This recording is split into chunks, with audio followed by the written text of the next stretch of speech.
حضرت فاطمہ رضی اللہ عنہا فرماتی ہیں کہ ایک رات خواب میں ابا جان آئے، میں دیکھتے ہی رونے لگ پڑا۔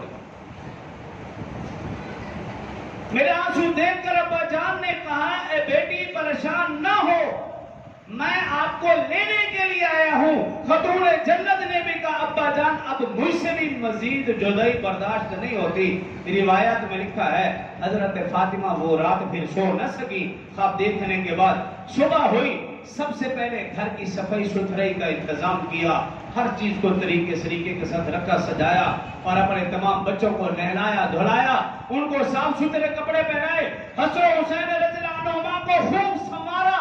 سجایا، کبھی ان کے زلفیں بناتی، کبھی ان کے چہرے پہ ہاتھ رکھتی، گویا ان کے سامنے کربلا کے ریگزار سامنے تھے کہ آج میں حسن و حسین خاص طور پر حسین کے چہرے کے صاف کر لوں، کل کربلا کے میدان میں نہ جانے حسین کے چہرے سے کوئی مٹی صاف کرنے والا ہوگا یا نہیں۔ بار بار انہیں دیکھ رہی ہیں، چوم رہی ہیں،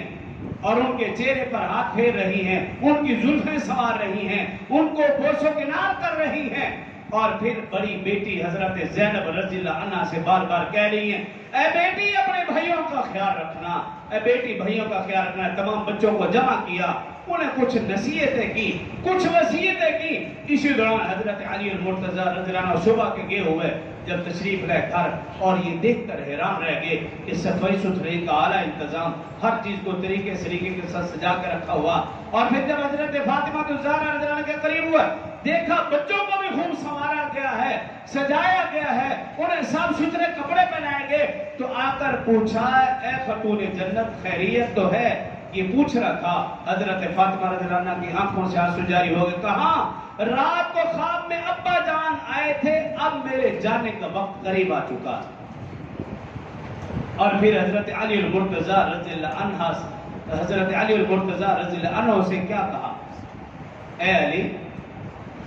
زندگی میں میرے جسم کے اوپر کسی غیر مرد کی نظر نہیں پڑی، صرف یہ نہیں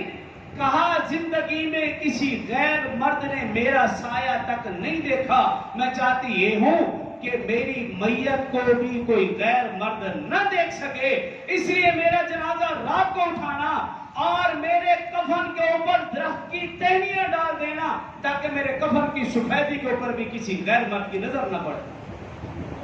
یہ خاتون جنت ہیں۔ اور آج کا بدبخت کہے کہ کربلا کے میدان میں اہل بیت، رسول اللہ صلی اللہ علیہ وسلم کا خاندان، حضرت فاطمہ رضی اللہ عنہا کی زوجہ اور بیٹیاں بے پردہ خیموں سے باہر نکل رہی، اس سے بڑا بدبخت کائنات میں کوئی نہیں ہو سکتا۔ تو حضرت فاطمہ الزہرا رضی اللہ عنہا 6 ماہ کا